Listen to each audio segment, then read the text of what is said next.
Well, we do appreciate you stopping in on this episode of Bladerunner Tool Sharpenings Before and After. Gentleman just brought by this Bushmaster, and there's no handle. Now, the Bushmaster, it's a 184. The Bushmaster 184 is one of those survival knives that has all the doodads on the inside of your handle, and then it's got a guard that sticks out here like this with the pegs that come up. I can't press a handle on there like what there was. So what I'm going to do is I'm going to take a tang off of a file and put a U shape in it and extend this tang out so that I can put a full handle on there. And I'll probably even grind this down. We don't need all of this, so I'll be able to put the handle on even further into the girth of the knife, and of course I'll clean it up a little bit, and we'll sharpen it, put a point on there, and we'll show our results when we return.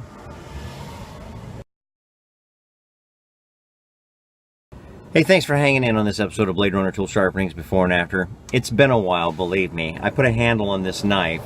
Now, I look back at the video previous and going, Bushmaster? Where the heck did you come up with Bushmaster? It's a Buckmaster. Anyhow, it's a 184, and I kind of looked it up a little bit further, and there's not too many of them made. They made them for the United States Navy SEALs back in the 80s, and they're somewhat of a collector's item now, but I'm sure that's with the handle. Now, the handle is a hollow handle, and it's a survival knife. The whole thing is basically a survival knife. What I did was I cleaned it all up, of course, here as you can see, and put a beautiful edge on there. Really nice point came out on that. The edge got some ton of bite when it's for as thick as this knife is. I mean, it's very, very heavy knife.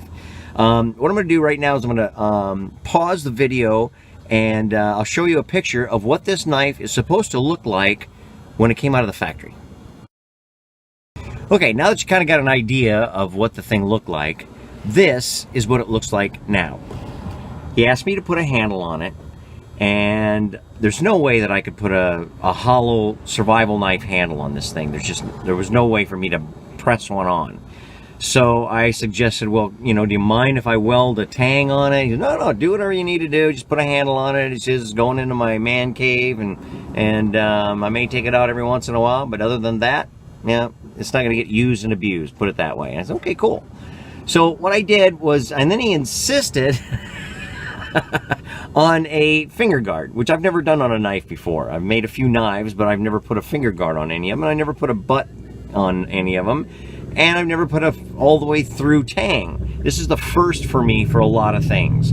The handle is Paduk wood, and I had drilled it as a hidden tang knife earlier and accidentally went through. So I just tossed it off to the side and said, okay, whatever.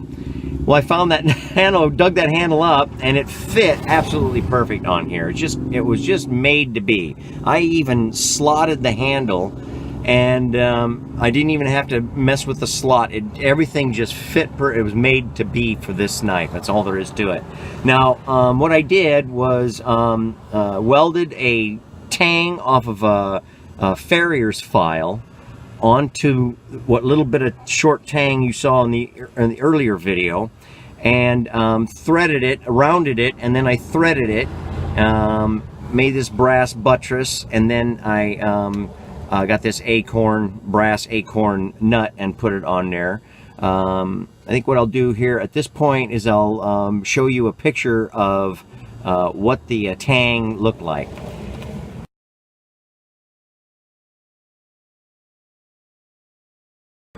So that's kind of what the tang looked like when there was no handle on it.